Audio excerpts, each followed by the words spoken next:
राधे कृष्ण। अहो बत महत् पापं कर्तुं विवसिता वयं, यद्राज्य सुख लोभेन हंतुं स्वजनमुद्यता। अर्थात, ओह कितने आश्चर्य की बात है कि हम सब जघन्य पाप कर्म करने के लिए उद्यत हो रहे हैं। राज्य सुख भोगने की इच्छा से प्रेरित होकर हम अपने ही संबंधियों को मारने पर तुले हैं।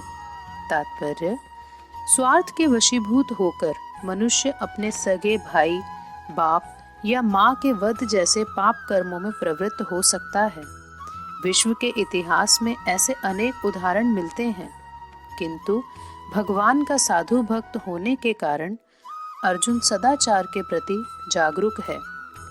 अतः वह ऐसे कार्यों से बचने का प्रयत्न करता है। यदि माम प्रतीकारं शस्त्रं शस्त्रपाणयः धार्तराष्ट्रा रणे हन्युस्तन्मे क्षेमतरम भवेत्।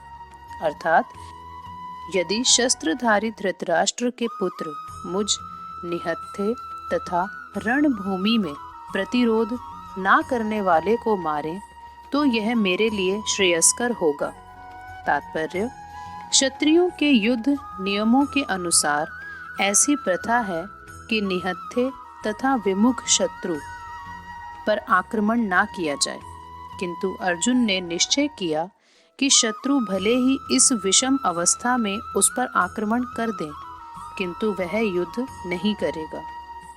उसने इस पर विचार नहीं किया कि दूसरा दल युद्ध के लिए कितना उद्यत है। इन सब लक्षणों का कारण उसकी दयार्द्रता है, जो भगवान के महान भक्त होने के कारण उत्पन्न हुई।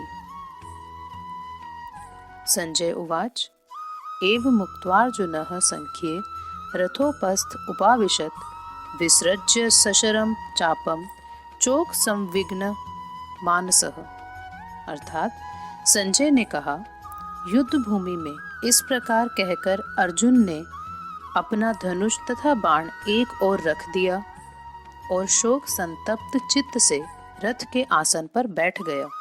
तात्पर्य, अपने शत्रु की स्थिति का अवलोकन करते समय अर्जुन रथ पर खड़ा हो गया था, किंतु वह शोक से इतना संतप्त हो उठा कि अपना धनुष बाण एक ओर रखकर रथ के आसन पर पुनः बैठ गया। ऐसा दयालु और कोमल हृदय व्यक्ति जो भगवान की सेवा में रत हो, आत्मज्ञान प्राप्त करने योग्य है। राधे कृष्ण। इस प्रकार भगवत गीता के प्रथम अध्याय कुरुक्षेत्र के युद्ध स्थल में सैन्य निरीक्षण का भक्ति वेदांत तात्पर्य पूर्ण हुआ।